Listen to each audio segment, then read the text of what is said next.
Hello students. अध्याय 5 है।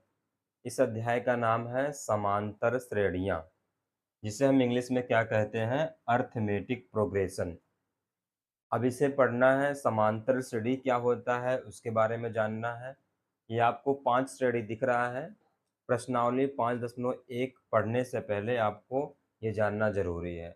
तो यहाँ देखिए, पहला जो दिया है 1 2 3 4, ऐसे आगे डाट डाट 5 6 7 रहेगा। तो ये क्या है, समांतर श्रेणी। अभी बताएंगे समांतर श्रेणी कैसे होता है। यहाँ देखिए 100, फिर 70, 40 कामा, ऐसे कामा करके आगे भी ये बढ़ता रहेगा। -3, -2, -1, 0, आगे भी ऐसे इस तरह से रहेगा। 3 3 इस तरह से, -1.0, -1.5, -2.0, -2.5, ऐसे आगे बढ़ता रहेगा। ये समांतर श्रेणी कैसे है, देखिए इनके बीच में जो अंतर है, यानी सभी जितने भी पद दिए हैं, जितने भी टर्म दिए हैं, इनके बीच में अंतर सेम होना चाहिए। जैसे 1 2 में अंतर कितना है, 1 में 1 जोड़ने से आया 2, और 2 में 1 जोड़ने से 3, 3 में 1 जोड़ने से 4, ऐसे 4 के बाद क्या आएगा 5, 4 में 1 जोड़ेंगे 5 आ जाएगा। यानी क्रम जो होता है ये अंतर बराबर है, यानी ये क्रम इस तरह से होता रहेगा। 100 से 70 हो गया, यानी 100 में 30 घटा 70, 70 में 30 घटा 40, और 40 में 30 घटाया गया 10, ऐसे 10 में 30 घटाया जाएगा तो कितना आ जाएगा, -20 आ जाएगा। इस तरह से आगे बढ़ता चला जाएगा। और यहाँ 30 का अंतर है, 30 कम हो रहा है, यहाँ +1 है, तो इसलिए समांतर श्रेणी है, क्योंकि ये समान अंतर इसका इसमें है। और यहाँ पर देखिए -3 -2, -3 में +1 हुआ है -2, -2 में +1 हुआ है -1, -1 में +1 हुआ है 0, 0 में +1 होगा तो +1, +1 में +1 होगा +2, 1 2 3 ऐसे बढ़ता रहेगा आगे भी। यहाँ देखिए इनके बीच में अंतर 0, यानी 0 जुड़ेगा, 3 + 0 0, 3 आ जाएगा, 3 में 0 जुड़ेगा 0, यानी इसमें अंतर 0 का है। इसमें देखिए -1.0 है, उसके बाद क्या हो गया, -1.5 हो गया। तो यहाँ पर क्या आया है, इसमें जो है 0.5 घटेगा तो कितना आ जाएगा, -0.5 आ जाएगा। इसमें भी माइनस क्या हो जाएगा, 0.5, यानी 0.5 क्या हो रहा है, घट रहा है, घट के मतलब जुड़ जाएगा। जब इसमें जो है 0.5 इसमें घटाएँगे, -1.0 में क्या घटाएँगे, 0.5, ये जुड़कर कितना हो जाएगा, -1.5 हो जाएगा, 1.5 हो गया। फिर इसमें क्या घटाएँगे, 0.5 घटाएँगे तो क्या हो जाएगा, -2.0 हो जाएगा। इसमें कितना घट रहा है, इसमें घट रहा है 0.5 घटाया जा रहा है। इसमें 0 जुड़ रहा है, इसमें क्या हो रहा है, +1 हो रहा है, ठीक है ना? 1 जुड़ रहा है। इसमें क्या घट रहा है? इसमें 30 घट रहा है, इसमें 30 घट रहा है, इसमें क्या घट रहा था? 0.5 घट रहा है, और इसमें जो है +1 हो रहा है, यानी 1 जुड़ रहा है। ठीक है ना? तो इस तरह से सब में जो है इसके बीच में अंतर समान, इसमें क्या है, इनके बीच में अंतर 1-2 के बीच में, 2-3 के बीच में अंतर समान है। आगे देखिए, जो पहला पद होता है उसे हम प्रथम पद कहते हैं, और समांतर श्रेणी का जो व्यापक रूप होता है उसे क्या कहते हैं, a plus D, a plus 2d, a plus 3d। ये कैसे आएगा अभी देखिएगा। पहले इसे समझ लेते हैं। प्रथम पद बराबर a, यानी प्रथम पद को a कहते हैं, इसका यूज होने वाला है। यानी इस श्रेणी में प्रथम पद क्या है, 1 है। इस श्रेणी में प्रथम पद क्या है, 100, यानी पहला पद ही प्रथम पद, इसको हम a कहते हैं। और सार्वंतर मतलब दोनों का डिफरेंट। तो यहाँ पर जो है वैसे दूसरे में से पहले को घटाते हैं, तब जो है सर्वांतर आता है, जिसे हम डी कहते हैं। इसको कहते हैं कॉमन डिफरेंस। कॉमन डिफरेंस इसको किससे प्रदर्शित करेंगे, डी से। इसको ए से करेंगे। समांतर श्रेणी इसको हम एपी भी कहते हैं, समांतर श्रेणी को एपी कहेंगे, क्योंकि अर्थमेटिक प्रोग्रेशन जो है ए से हो गया। यहाँ पर ए, अर्थमेटिक में जो ए है पहला, और प्रोग्रेशन में जो पी है वो एपी हो जाएगा, यानी समांतर श्रेणी हो जाएगा। समांतर श्रेणी को एपी भी कहते हैं, ये ध्यान रखिएगा। अब देखिए, ए जो हमारा प्रथम पद होता है, दूसरा क्या है, द्वितीय पद है, तृतीय पद है, चतुर्थ पद है, ऐसे पद होता है। अब सर्वांतर के प्रथम पद तो समझ गए कि पहला पद क्या है, ए है, 100 हो गया। इसमें इस श्रेणी में -3 है, इस श्रेणी में 3 है, इस श्रेणी में -1.0 है। ये प्रथम पद हो गया। डी कैसे निकलता है, डी का जो मान होता है वो, जैसे पहला ए हो गया, दूसरा क्या होगा, पहले को अगर हम A1 मान लेते हैं तो दूसरा क्या होगा A2 हो जाएगा। ऐसे पहला A होता है, लेकिन अगर हम पहले को A1 मान लेंगे, दूसरा A2 मान लेंगे, तीसरा क्या हो जाएगा A3, A4 ऐसे ये होता है। और डिफरेंट जो निकलता है वो दूसरे में से क्या निकलता है, पहला घटा देंगे। द्वितीय पद माइनस प्रथम पद, ये क्या होता है डिफरेंस, ठीक है ना। दूसरे में से पहला घटाएंगे, दूसरा क्या है 2 है और पहला क्या है 1 है, घटा देंगे तो 1, यानी इस श्रेणी का जो डी है डिफरेंस है वो कितना आ गया 1 आ गया। ऐसे अगर इसका डिफरेंस निकालें, इसका क्या हो जाएगा, दूसरे में से पहला घटता यानी द्वितीय माइनस प्रथम, द्वितीय पद माइनस प्रथम पद इसको भी कह सकते हैं। क्या कह सकते हैं, द्वितीय पद, द्वितीय पद और माइनस प्रथम पद, ठीक है ना।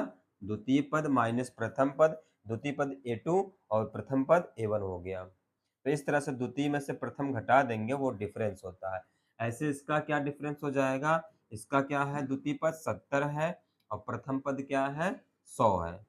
तो 70 में से 100 घटेगा कितना आ जाएगा -30, ठीक है ना। यानी इसका डिफरेंस कितना है -30 है। इसका डिफरेंस कितना होगा, -2 में से -3 घटाएंगे तो +3 हो जाएगा, तो +1 आ जाएगा।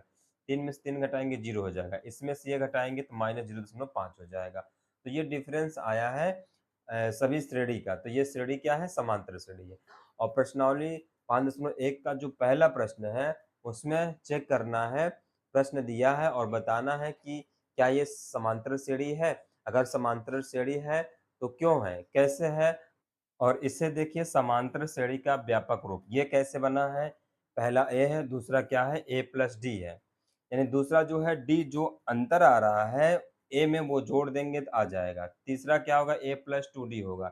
जैसे मान लेते हैं हम ये डी क्या दिया है, 1 दिया है और प्रथम पद क्या है, प्रथम पद भी 1 है, यानी a बराबर 1 है और d बराबर भी 1 है। अगर श्रेणी निकालना चाहे तो कैसे निकलेगा, तो प्रथम पद a है तो 1 हो गया, दूसरा a प्लस डी है तो a और प्लस डी जोड़ेंगे 2 हो जाएगा। तीसरा क्या होगा, a प्लस 2d है तो a प्लस 2 a का मान 1 है, 2d यानी 2 1 का नाम 2, d क्या है 1 है, 2 1 का नाम 2, 2 1 3 हो जाएगा। और a प्लस 3d निकालना, a का मान 1 है, इसका भी मान 1 है, 3 1 का नाम 3, 1 4 हो जाएगा। तो इस तरह से श्रेणी भी निकल जाएगा। अगर a दिया है d दिया है तो श्रेणी हम निकाल सकते हैं। जैसे a का मान इसे मान लेते हैं, a का मान अगर 100 है, a का मान 100 है और डिफरेंस कितना आया था -30 है, और डिफरेंस कितना है -3, यानी सर्वांतर कितना है -30 है। अगर हम ये निकालना चाहे, श्रेणी निकालना चाहे तो श्रेणी कैसे निकलेगा, तो a है क्या है 100 हो गया, a प्लस डी है तो a प्लस डी करना, a का मान 100 और प्लस डी करना है 30 घट जाएगा 70 हो जाएगा, और a प्लस 2d करना है और d का मतलब 30 -30 है, -30 दूनी 60 हो जाएगा, 100 में से 60 घटेगा कितना आ जाएगा 40 आ जाएगा। इस तरह से आगे भी आप निकाल सकते हैं, यही श्रेणी आएगी क्योंकि a बराबर 100 है, d बराबर कितना है -30 है। तो श्रेणी से हम प्रथम पद सर्वांतर निकाल सकते हैं और प्रथम पद और सर्वांतर सर्वांतर से हम क्या निकाल सकते हैं, श्रेणी भी निकाल सकते हैं।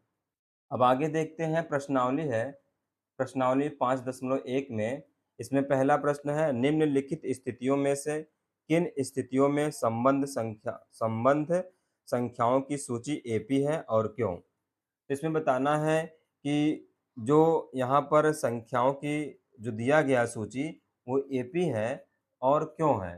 तो कैसे पता लगाएंगे एपी है, एपी का मतलब अर्थमेटिक प्रोग्रेशन यानी समांतर श्रेणी। तो इसमें देखिए क्या प्रश्न है, पहला प्रश्न है, प्रत्येक किलोमीटर के बाद का टैक्सी का किराया जबकि प्रथम किलोमीटर के लिए किराया 15 रुपये है और प्रत्येक अतिरिक्त किलोमीटर के लिए किराया 8 रुपये है।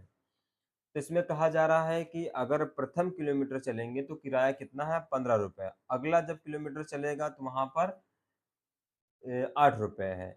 तो इसको देखेंगे किस प्रकार ये एपी है, किस प्रकार ये समांतर श्रेणी है। तो प्रथम किलोमीटर का किराया 15 रुपये और प्रत्येक अतिरिक्त किलोमीटर का किराया 8 रुपये है, ये प्रश्न में दिया गया है। अर्थात इसको लिख सकते हैं कि पहला किलोमीटर 15 रुपये और अगला किलोमीटर 15 और प्लस 8 यानी 8 रुपये के हिसाब से 15 8 23 रुपये हो जाएगा। फिर अगला जब तीसरा किलोमीटर चलेंगे तो 15 रुपया पहला वाला और 2 किलोमीटर के हिसाब से 2 किलोमीटर जो है 8 के हिसाब से 2 अट्ठे 16 और 5 कितना हो जाएगा 31 हो जाएगा। ये 15 8 23 हो जाएगा। अगला जब चौथा किलोमीटर आएगा, ये पहला, ये दूसरा, ये तीसरा, ये चौथा। तो चौथे के लिए यानी 3 किलोमीटर चलेगा 8 के हिसाब से, 8 त्रिक 24 रुपए, और जो पहला किलोमीटर होगा उसका 15 रुपए। ये सब मिलाकर कितना हो जाएगा 39 रुपए। इस प्रकार आगे भी बढ़ता रहेगा। यानी इसमें 8 जोड़ने से मिल रहा 15 8 23, 23 में 8 जोड़ेंगे 31, 31 में 8 जोड़ेंगे 39। यानी प्रत्येक में 8 जुड़ रहा है। तो ये श्रेणी कैसा है? समांतर श्रेणी, क्योंकि इसके पहले बताए हैं कि इनके बीच में अंतर क्या है? समान है। समान कैसे है? क्योंकि यहाँ पर जो है द्वितीय पद माइनस प्रथम पद घटाएंगे तो 8 आएगा। यहाँ तृतीय पद माइनस द्वितीय पद घटाएंगे तो 8 आएगा। यहाँ चतुर्थ पद माइनस तृतीय पद घटाएंगे तो कितना आएगा? 8 आएगा। यानी सबका अंतर बराबर है। यहाँ भी इसलिए लिखा गया, यहाँ प्रत्येक अगला पद 8 जोड़ने पर प्राप्त होता है, अतः यह समांतर श्रेणी है। अगर ये पता लगाने के लिए आप ऐसे भी कह सकते हैं कि इसका जो सर्वांतर होगा, जैसे यहाँ पर अगर हम सर्वांतर इनके बीच मान लेते हैं D1 है, ये कैसे निकलेगा?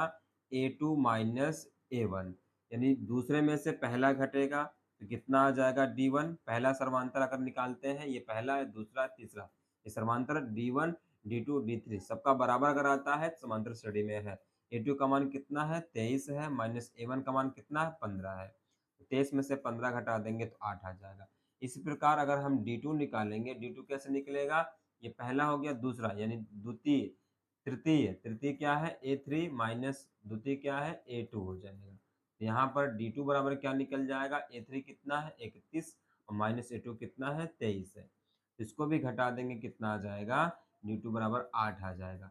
तो यहाँ पर D1 कितना आया है? 8 आया है, और D2 कितना है? 8 आया है। यानी जो भी सर्वांतर है वो बराबर आ रहा है, जो भी डिफरेंस है वो बराबर आ रहा है। इस प्रकार ये क्या है? समांतर श्रेणी में है। और क्यों है? ये बता दिया गया है, क्योंकि 8 जोड़ने पर प्राप्त हो रहा है, इसलिए ये है। दूसरा प्रश्न आपको स्क्रीन पे दिख रहा होगा। इसमें है, किसी बेलन सिलेंडर में उपस्थित हवा की मात्रा, जबकि वायु निकालने वाला पंप प्रत्येक बार बेलन की शेष हवा का 1/4 भाग बाहर निकाल देता है। तो इससे बनाना है एपी, और एपी है कि नहीं वो बताना है। चलिए देखते हैं। माना बेलन में वायु की मात्रा x हो, क्योंकि इसमें मात्रा नहीं पता है कि बेलन में कितनी हवा है।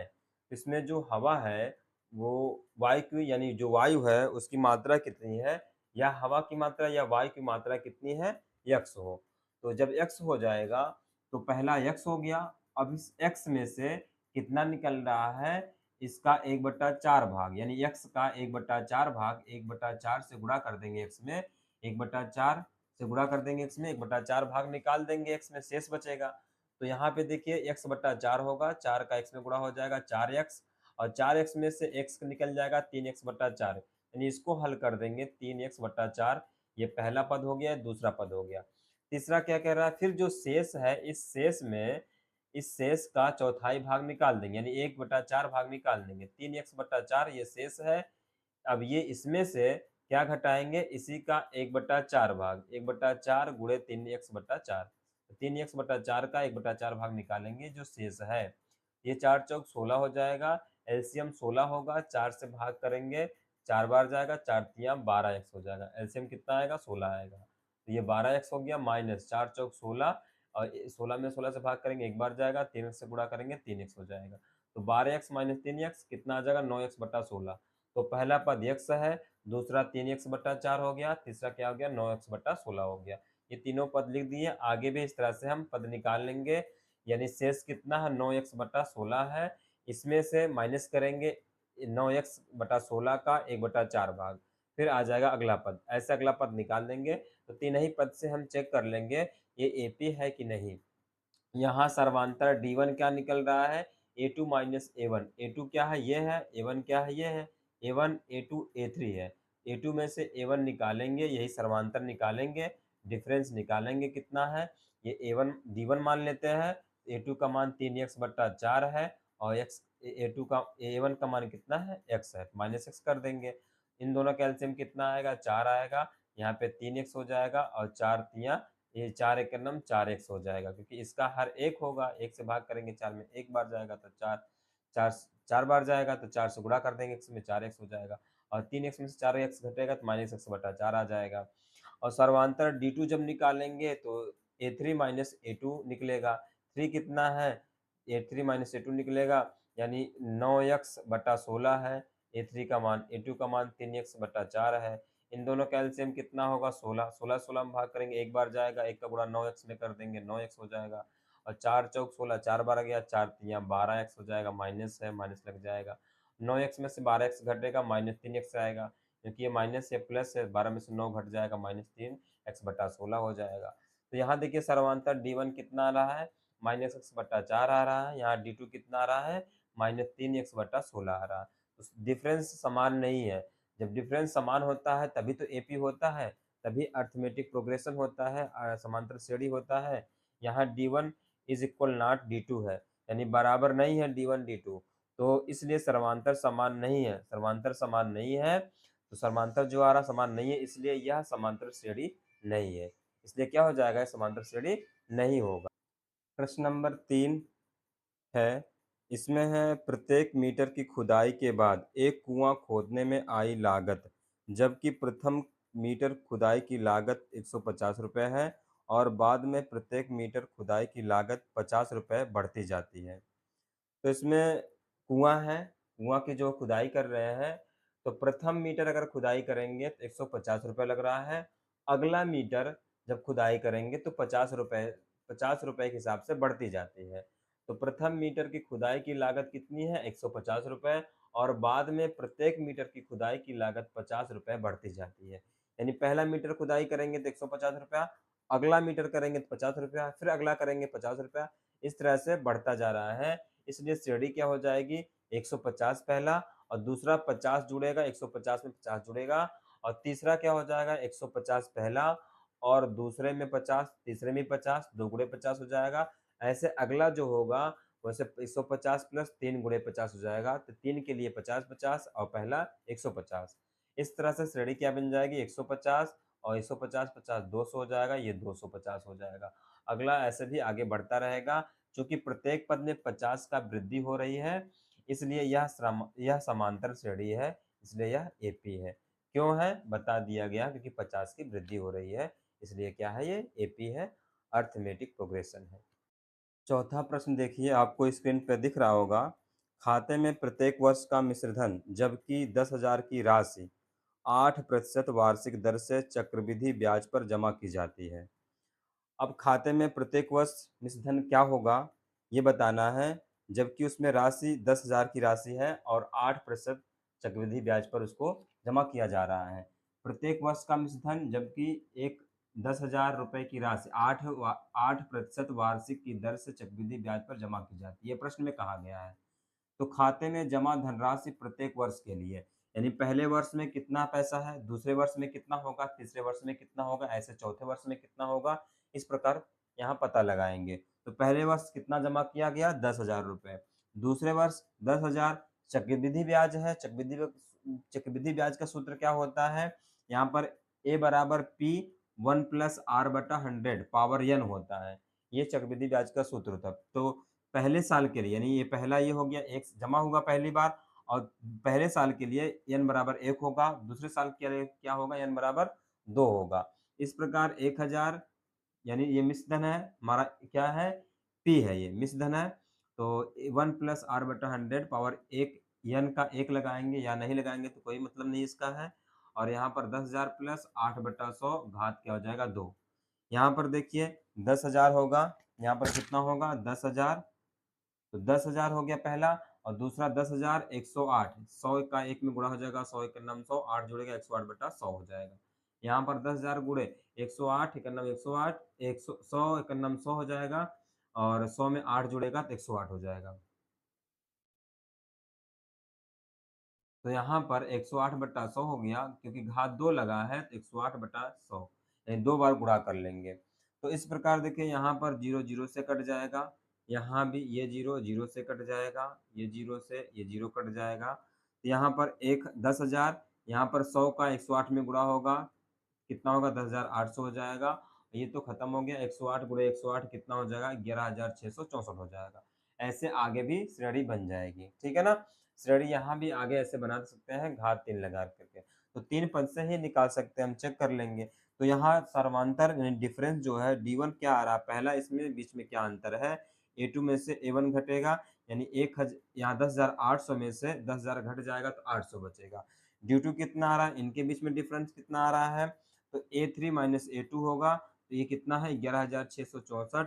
A2 कितना है? 10,800 घटाएँगे कितना आएगा? 864। तो इस प्रकार देखा जा रहा है चूँकि समांतर समान नहीं है यानी D1 बटा D2 क्या है? ये बराबर नहीं है। जो D1 बराबर नहीं है D2, तो ये दोनों जब बराबर नहीं है, चूँकि समांतर समान नहीं है इसलिए यह समांतर श्रेणी में नहीं है। ठीक है ना? समांतर यानी जो डिफरेंस है वो हमारा बराबर नहीं है, इसलिए ये समांतर श्रेणी में नहीं होगा। इस तरह से इस प्रश्न को हल कर लेंगे।